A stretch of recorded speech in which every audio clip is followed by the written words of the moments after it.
Entrepreneur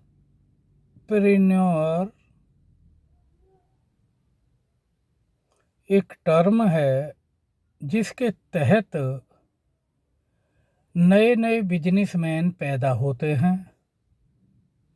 और उनको different sources से शिक्षाएं दी जाती हैं। काफ़ी जगह जगह पर सेमिनार शुरू हो गए हैं और 2-3 घंटे के सेमिनार से या मीटिंग से काफ़ी कुछ सीखने को मिलता है। मैं भी उसी में कुछ काम करना चाहता हूँ, कुछ योगदान देना चाहता हूँ, अपनी तरफ से लोगों को बताना चाहता हूँ।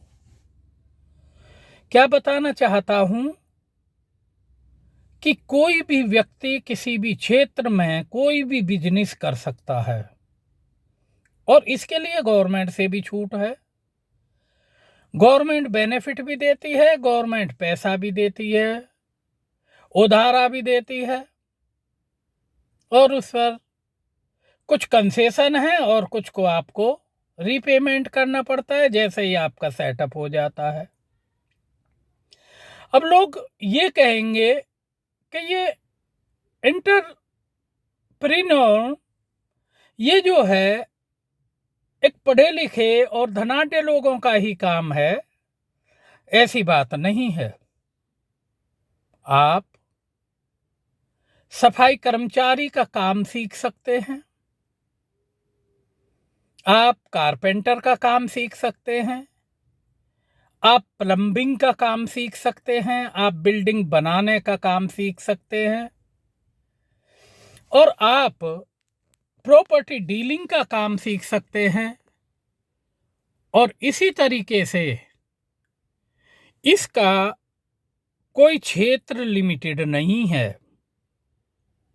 ये आपके कैलिबर पर डिपेंड करता है कि आप कितने कैपेबल हैं और आप उसमें माहिर हो जाएं और उसी में काम करना शुरू कर दें। यदि आप ये सब करते हैं तो आप अपना एक बिजनेस एस्टेब्लिश्ड कर देते हैं और उसमें आप ही नहीं, आप गवर्नमेंट की भी सहायता करते हो। 2, 4, 6, 10, 20, 100, 50 लोगों को और जॉब देते हो। आप खुद तो जॉब करते ही हैं।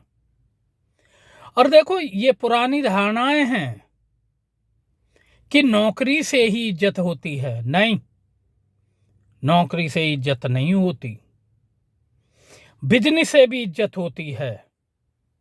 यदि आप बिजनेस ईमानदारी से करते हैं और अपने समाज में रेस्पेक्ट रखते हैं, समाज में धी बेटियों की इज्जत रखते हैं, आप अपने भाई बहनों से अच्छी तरह बात करते हैं, आप अपने बिजनेस में कोई बेईमानी नहीं करते हैं, एक particular commission 10%, not more than this, कई चीजों में 1%, यदि आप ये करते हैं तो आप कोई बेईमानी नहीं करते, ईमानदारी का सामान देते हो, ईमानदारी का बिजनेस करते हो, ईमानदारी से आप कमाते हो और आप इसी जिंदगी में नहीं, यदि आप ईमानदारी से बिजनेस करते हो तो आने वाला जो लाइफ है वो भी आपका बहुत बेहतरीन होने वाला है, मरने के बाद भी। तो मेरा आपसे ये कहना है कि घबराओ नहीं, किसी भी लेवल पे घबराते नहीं। खुद ही को कर बुलंद इतना कि हर तकदीर से पहले, खुद ही को कर बुलंद इतना कि हर तकदीर से पहले खुदा बंदे से ये पूछे बता तेरी रजा क्या है। किसी मुस्लिम शायर ने ये खूब कहा है। इसी तरह एक इंग्लिश शायर ने भी बोला है कि impossible is the word found in the fools dictionary. दूसरे ने बोला है, nothing impossible in this world. इस संसार में कोई भी चीज इम्पॉसिबल नहीं है, यदि आपका करैक्टर सही है। करैक्टर सही है, करैक्टर सही है। और क्या बताऊं।